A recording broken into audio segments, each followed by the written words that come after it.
লুমাজা আল্লাহর কাছে এক ভয়াবহ অপরাধ।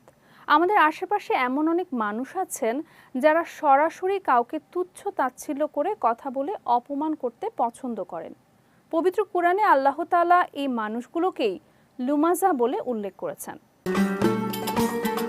আমাদের আশেপাশে এমন অনেক মানুষ আছেন যারা বুক ফুলিয়ে বলেন তারা উচিত কথা বলতে কাউকে ছাড়েন না, বরং মুখের উপর বলে দেন। সরাসরি কাউকে লাঞ্ছিত করার পর এটা নিয়ে তারা বেশ গর্বও করেন।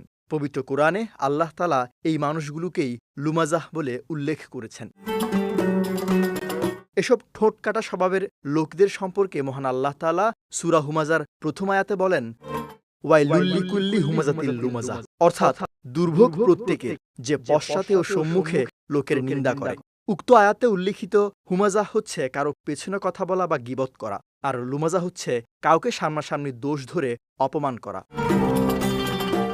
হযরত কাতাদা রহমাতুল্লাহ আলাইহি বলেন, সূরা হুমাজার ভাবার্থ হল মুখের ভাষায় এবং চোখের ইশারায় আল্লাহর বান্দাদের কষ্ট দেয়া।